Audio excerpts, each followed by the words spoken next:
Dessert is not just about, cake and ice cream for me. It's really about the art as well. When we plate it, when we present it to the guests, it feeds the eyes first. Hi, I'm Janice Wong from Janice Wong Singapore and 2am Dessert Bar. I'm a chef artist and born and raised in Singapore. Soon after university, I decided to go to Melbourne and do an exchange there. And that really changed my life. Going to the farms there, I picked out, fresh strawberries. I tasted more than just sweetness or sourness. What I tasted was earthiness, more than just the 5 tastes and the 5 senses.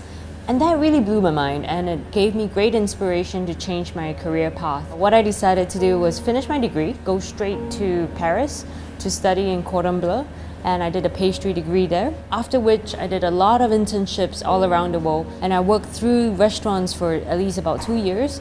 Coming back to Singapore at the age of 24, what I did was I found this spot here in Holland Village. It's a beautiful spot on level 2. And decided to call it home. And this is the birth of 2am Dessert Bar in 2007.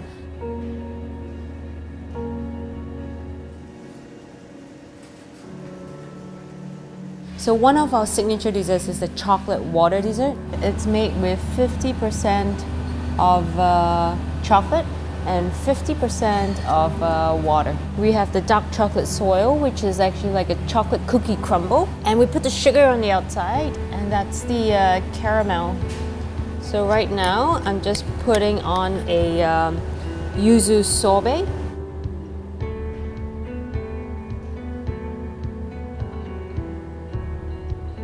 I guess when I was younger, I never knew I wanted to do pastry.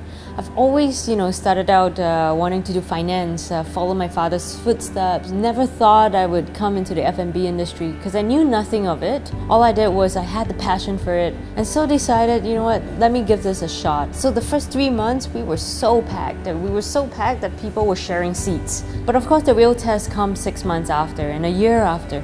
But we continue to reinvent ourselves. Our focus has always been on taste and flavor. I think that's our magic here. I didn't want to open a second outlet too quickly because I knew that I needed a lot more time to do research and development and to build the foundation so that 8 years after, when we finally opened the new outlet in Tokyo, we were ready. We were ready to be able to do 50 new dishes. And now in Macau, we have 190 items on the menu.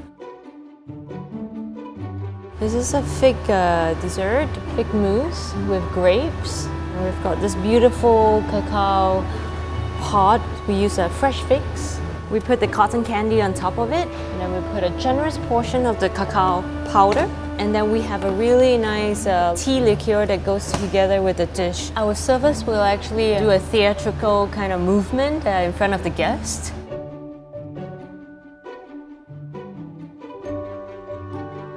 So we have this really beautiful fig compote.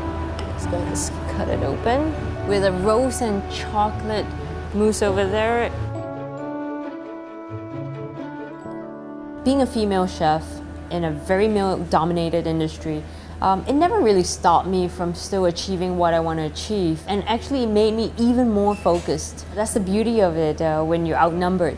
Being a chef, it really demands a lot of the physical body. I mean, you're looking at standing for long hours in the day in the kitchens. You're looking at also giving up hours, spending time with family, but that's the reality of it. For some women in the industry, they have given up their jobs to bear kids, and I think that's what it is. It's life, but it has inspired a lot more women, and in this generation, more women are coming out to multitask, juggling family as well as work.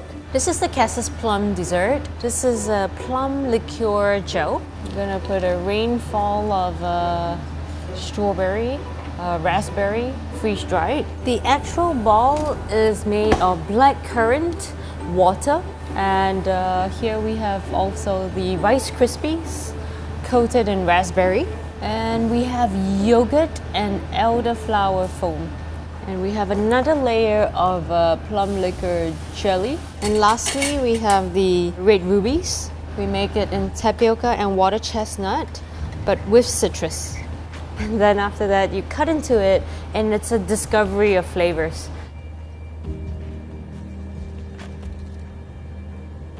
When I was young, I dared to dream. Pursue your dream with no regrets. I knew that if I failed, I would pick myself up, but I never really set myself out to fail. Although I enjoy failure because it's what makes your successes sweeter, persistence is key. I mean, this is just an amazing journey that we want to continue, give you one of the best sweet experiences you've ever had.